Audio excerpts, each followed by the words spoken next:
Combine it with the Pacific Ocean, you get the Oklahoma City Thunder. That's how deep they are. It's the reason I'm going to wear this jacket every Wednesday, every week on this show till somebody show me otherwise, that they're ready to dethrone the champs because of the depth that they had. Do you really commit to that? Yeah, I'm committed to it. It's a nice jacket. You should wear it. I'm going to wear it every Wednesday. All right. Lots of action around the association, so let's go coast to coast. Kings fans, head coach Doug Christie, he feels your pain. This was his pregame message. The pain of Kings fans. There's nobody that sat in this seat with the exception of two people, Rick Adelman and probably Jerry Reynolds, that understand the pain of Kings fans. So know that as I sit here, who experienced that pain with those men, we're going to get it right.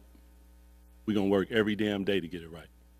So when I see the hate, the haters, the fakers, all you guys, you keep that energy. That's good. You keep that, and you know who you are. Okay then, Coach. Well, Nikola Jokic added to that pain last night, putting up a season-high 35 points on 80% shooting. Chene, should Doug Christie have picked a different game to call out the haters? Honestly, he could have done that, and Jokic could have played like this against anybody in the NBA. You remember when James Harden said, "I'm the system"? This is the guy that truly is one of the greatest offensive generators in NBA history. Y'all, they've won, I think they're top like 5 straight in the West. They are impressive, and Jokic, I mean, bonkers, 80% from the field.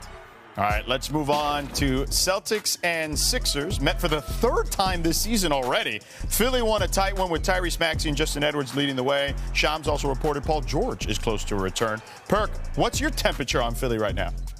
Oh, what my temperature was last year when I was called everything but a child of God, when I said the franchise of that, the face of that franchise is Tyrese Maxey, topping the league in scoring. The energy, his energy is contagious, making guys around him better. We're watching the kid Edwards make shots. We're watching Oubre play at a high level. VJ Edgecombe is balling, and it's because of the leadership of that young man.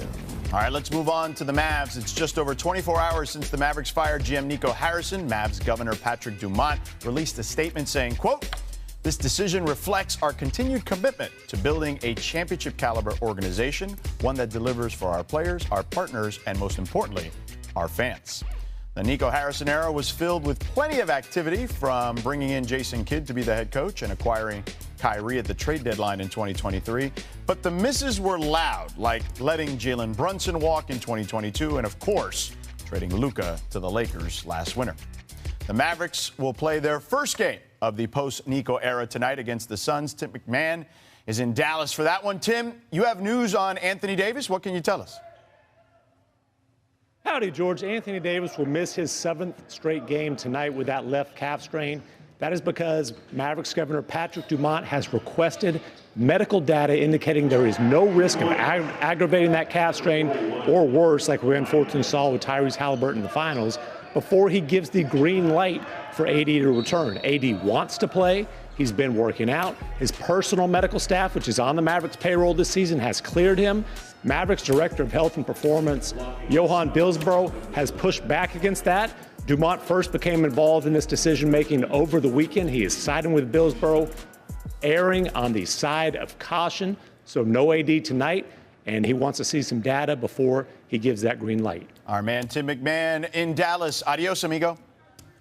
All right, Brian, what should the next move be for the Mavs? Well, they've got to decide who is going to make the decisions for this team in the front office. Are they going to stick with the interim front office that they put in place, or are they going to look to hire somebody from outside? Are you going to bring that person in like now? And if you do that, are you going to give the green light to the critique? Lakers fans are tired of the same disrespect, as this conversation keeps building around the Lakers versus Thunder matchup. And especially Wendy's claim that this is Luka's best opportunity to win. I've got to be brutally honest as a Lakers fan. This constant national media narrative is getting exhausting. And not just in a we disagree way. No, it's deeper. It feels like every time the Lakers play a young, trendy team, the media jumps at the chance to bury Los Angeles before the game even happens. And here's the first big criticism. The analysts talking the loudest aren't even watching the Lakers closely. They're reacting to headlines, vibes, and preseason predictions. They're not watching the actual games. because if they were, they'd see that the Lakers' biggest problem hasn't been talent. It's consistency, rotations, injuries, and lack of rhythm. Those are fixable. You can't say the same for every team in the West.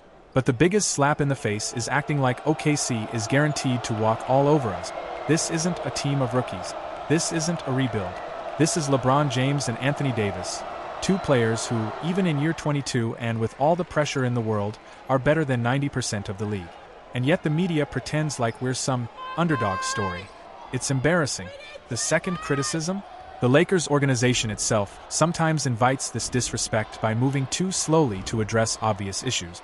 We've had nights where the offense looks stuck in the mud, games where the energy disappears for entire quarters, rotations that make zero sense, playing too small, giving up size, not staggering LeBron and AD properly, relying on streaky shooters like they're Klay Thompson. It's frustrating to watch. And when you play like that, you give the media ammunition to run their mouth about Luka, Shai, or whoever the flavor of the week is. The third criticism is toward the players themselves, because as fans, we love this team, but we also call out what needs to be fixed. Sometimes the Lakers play like they're waiting for the game to come to them. Meanwhile, their opponents play like every possession is do or die. You can't do that against a hungry OKC team. You can't do that when Luka is dropping 40-point triple-doubles. Energy has to match energy. You can't show up flat and expect respect. And then there's the annoying trend. Analysts pretending like LeBron and AD aren't still elite. Every time they lose a game, it's the Lakers are washed. But when they win, the narrative becomes, oh, but the other team had an off night. The goalposts never stop moving. It's predictable and infuriating. But here's the twist, and the reason this entire conversation matters. Criticism only hurts when it's partially true. The Lakers have been inconsistent, they have made mistakes, and they have given the media room to push these narratives. So in that sense, good. Let the criticism come. Let Windy talk. Let the world hype up Luka and OKC. Because this pressure should light a fire under the Lakers, especially the role players who disappear some nights like they're invisible. At the end of the day, part 2 is about accountability, from the team, the coaching staff, and the front office. If the Lakers want respect, they need to play with the urgency of a contender. Not just when the national TV lights are on. Not just when LeBron decides to turn back the clock. But every single night. And if they don't, then these, Luka has the best opportunity to win, narratives will keep happening.